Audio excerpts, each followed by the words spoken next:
Throw that bag, I'm a bad little bitch, nigga. Got every ex nigga mad and they big bidder. Diamonds on the chain, blinging off my tits, nigga. I hit his phone, he gon' curve her like a pitch, nigga. Alright, so hey you guys. So welcome to my channel. I just did my hair. The buns might not be even, but I don't care. So this is gonna be a video on labor and delivery. I'm currently making this video in my bathroom because my daughter is sleeping and I don't want to wake her, and this video is like long overdue. So I'm gonna make this video. It's not gonna be too long, so I'm just gonna get like straight into it about everything. So basically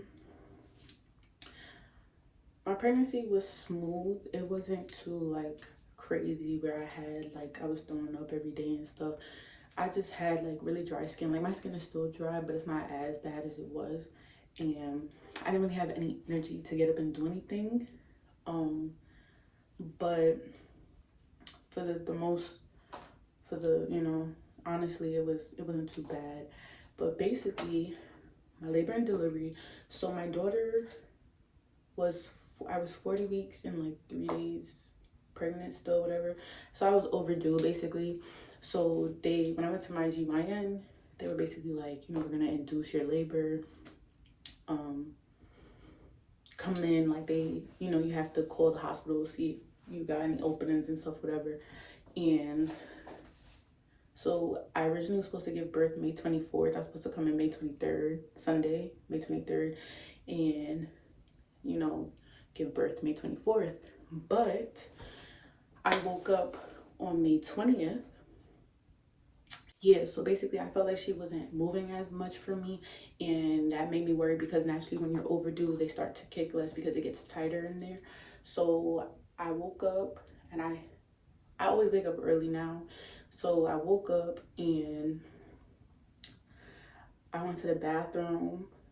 I didn't feel any movements, and I know her, like when she's been in there for so long, like you eventually know the movements and like the times that they start to kick or whatever. So like I noticed her movements was starting to slow down lately because my original due date was Sunday, May 16th. But you don't actually give birth on your due date, whatever. So I noticed the movements were slowing down. So I started, when I was pregnant, I was crying so much, like for no reason. So I was crying because I was nervous. I'm like, let me call my GYN because they're like, call if anything. So I called my doctor and he was like, I'm going to see if the hospital has any openings for you. So I said, okay. So then, but he was like, still come because it don't even matter. Like you have to come no matter what, So I went in the room and I told my boyfriend. Basically, he didn't believe me because he's like, he just woke up. I woke him up. He had crust in his eyes and everything. And he's like, yo, what the fuck is going on? Like I'm sitting there crying to him like, oh my God, baby, I go to the hospital. And he's just standing there looking at me like, what the, like, why? What happened? We're not due to go to the hospital till May 24th. So I'm like, no, like her movements are slowing down. I'm panicking. I'm getting nervous and stuff, whatever. So our bags was already packed. So he was tight. He packed his bags, whatever, showered. I showered. And we went to the hospital. I gave birth at Winthrop, Long Island. So we went to Winthrop. He was a little frustrated because it's early in the morning, yada yada, whatever. So then we checked in or whatever. Then we went in the room. So basically they were saying something about if I'm not dilated, I'm gonna go home. But I was already overdue, and when you're overdue, they don't send you home. It's just like, fuck it, I'll just keep you here, whatever. So I stayed. So basically I didn't want to do epidural. I was against it, not against it, but I wasn't I was trying to be like my mom. Like my mom had 3 kids and she didn't do epidural. So I was like, you know what, I'm not gonna do epidural. I'm not gonna do it. So we got in there. They're like, try to relax. We're gonna induce your labor and stuff, whatever. You can let us know if you want to do epidural whenever you need it. So I was like, okay. So originally it was just me and my boyfriend because COVID rules. So my mom wanted to come because she was there for all of her grandkids' birth, and due to COVID stuff is kind of like, you can't be there, whatever. So I had to ask the doctors if she could come. So she came. Well, she didn't come yet. So basically, we in the room or whatever. I'm settled in, he's settled in. You know, the couches is not too comfortable or whatever. So then basically,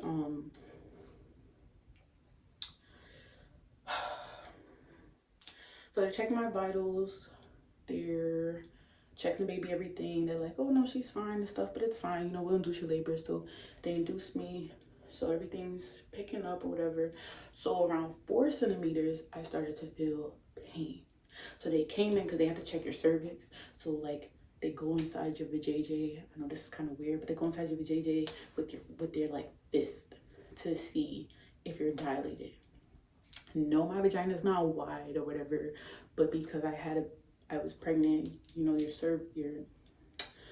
it opens up, so they are able to put the fist in to check to see if I'm like dilated and stuff. So she checked, and that's when I screamed because that pain was unbearable. So she said I was only 4 centimeters, whatever, which is fine because we got time, whatever. So they was like, it's looking like you're gonna give birth tomorrow, so just know she's coming on May 21st, no matter what. I said, okay. So now my mom comes around, like, I was 5 centimeters, whatever. The pain started kicking in. It was like 9 p.m. at night, whatever. The pain started kicking in crazy. I mean, crazy. Like, I can't even explain. That pain was just different. So my mom was there, Eli was there, and I'm sitting there like, now I'm in so much pain, I'm screaming. Like, the only comfort I had was sitting on the toilet. And like, they have you hooked up to stuff, so at first I kept like unplugging stuff to go to the bathroom, but then like, and because they have to check, they have outside, they have like the chart, so they don't have to come to your room, they can like see what's going on. So every time I kept unplugging it, I'm not connected, so they have to come in and check to see what's going on. So the lady came and she gave me the travel one so I could keep it on my stomach while I'm going to the bathroom back and forth, because that's the only time that I was comfortable, was actually like sitting on the toilet. So my mom was like, don't you give birth to my grandbaby on the toilet? So I'm like, I'm not, whatever. So then 6 centimeters came, and I'm in there screaming. Like, I'm not even gonna sugarcoat it because a lot of people be sugarcoating it. Everybody's labor is different. So my pain, what I'm saying, you could go and get pregnant and give birth, but go into labor and delivery and not feel the same pain. You'd be like, oh, Bria's dragging it. No, everybody's different. So that pain was mad crazy. So I was screaming. I wanted the ball to bounce on. I wanted her out.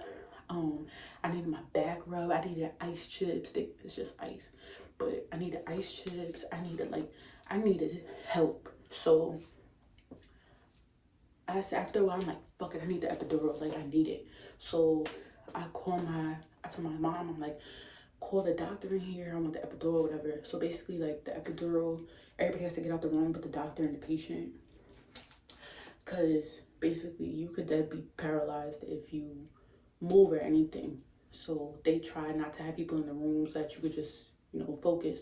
So I needed another doctor there to like hold my hand because I was in pain, and like every time a contraction came, I wanted to move. So I'm like, I need you to talk to me and calm me down and stuff, whatever. So the nurses, like my delivery nurses, were great. Loved them. They were very helpful and all of that stuff, whatever. So they put the epidural in my back, and then everything started to calm down. I wasn't screaming and all of that stuff. So I'm chilling now. I'm more relaxed in the bed. So then they doubled my dosage. So basically, like, I felt like I was just lifted. Like, I didn't feel no pain. I didn't feel no contraction. I didn't feel nothing. So around 3:30, the nurses came in the room and they were like, oh, you know, get ready, you're about to give birth. Like, I was basically, you know, 10 centimeters or whatever. And so they woke my boyfriend up, they woke my mom up, everything. And then all of a sudden they were like, they don't got no doctor or whatever. So we was just tight because like, why did you wake us up? Because I fell asleep too. That's the first time I actually got to sleep comfortable since I've been in the hospital. So they're like,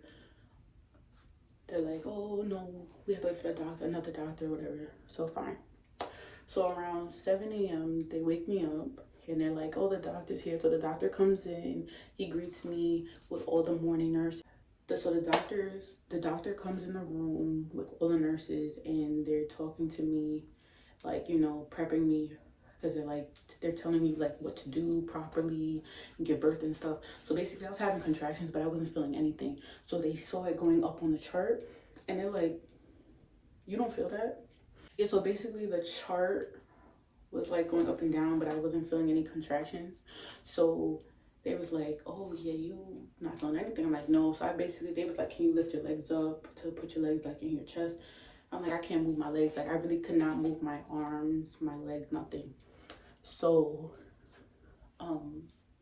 the doctor was informing me of like how to push and all of that stuff, and I was like, okay, whatever. So he said he'll be back because it's basically like we're gonna have practice rounds before I actually go.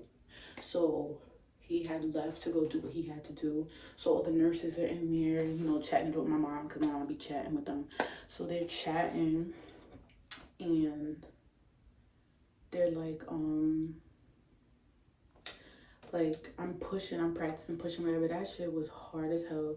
I felt like I had to do a number 2. So the doctor came back in the room like around 7:40 and he was like, it's go time, like let's start. So I'm pushing, nothing's happening.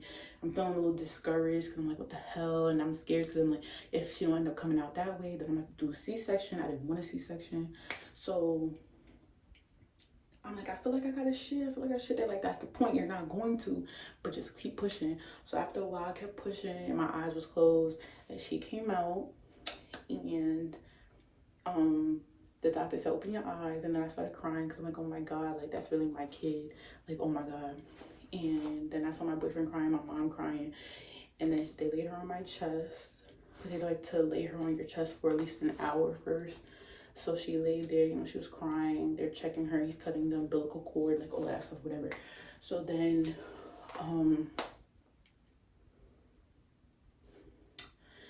after that, you know, my mom left.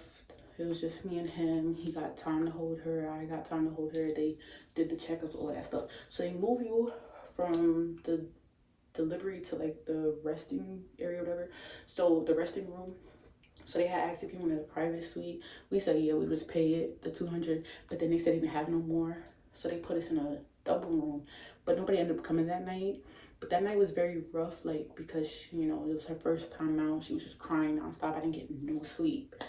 The night staff was terrible, and I don't care. I will say this over and over, and I'm never giving birth there again. Like, night staff was terrible. There was only one person that helped me.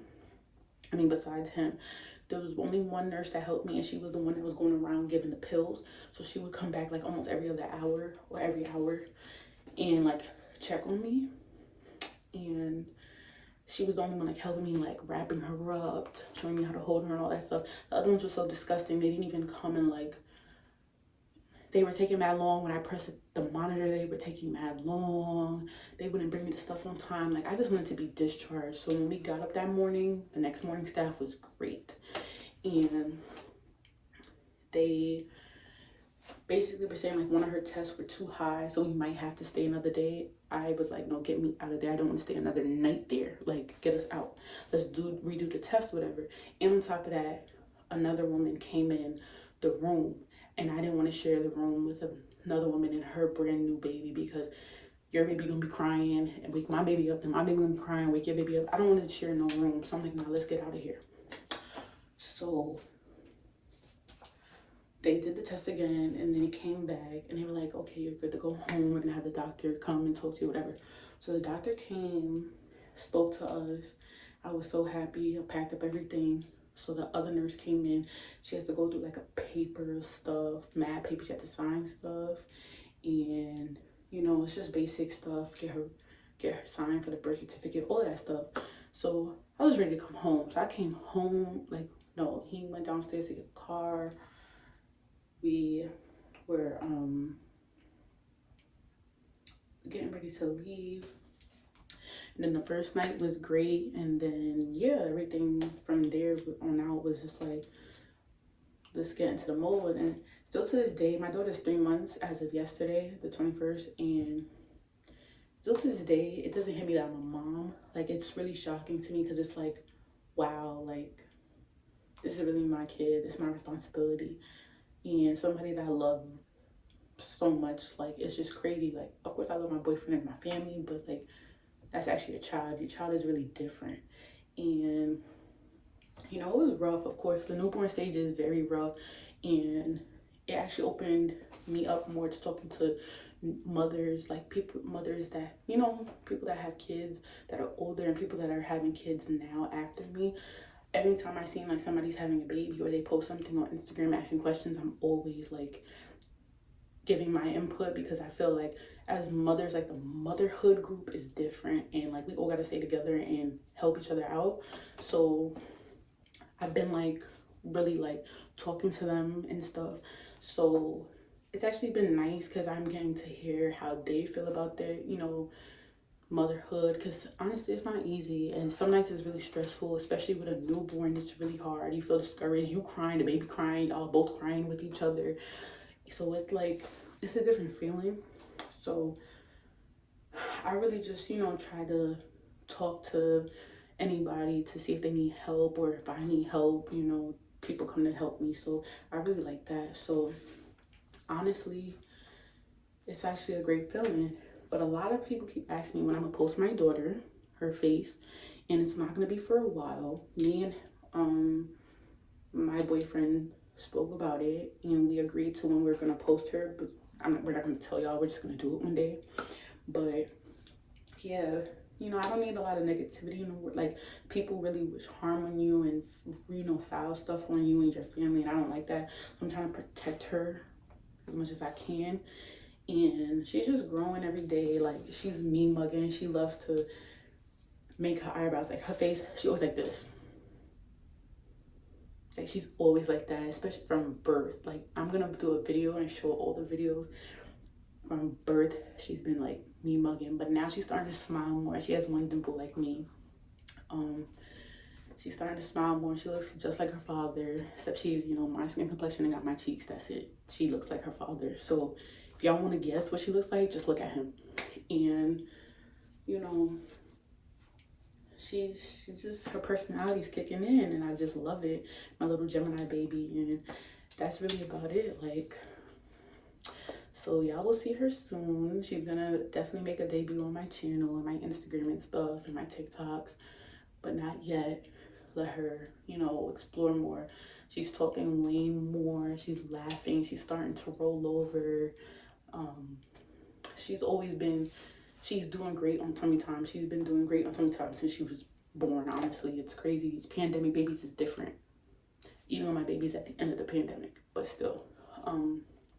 Yeah, she's doing great. So honestly, you'll see her soon. And that's really just about my video, you know, about labor and delivery. So stay tuned for the next video. Like, comment, and subscribe. And you can also share. Sharing goes a long way. So thank you for watching, and stay tuned.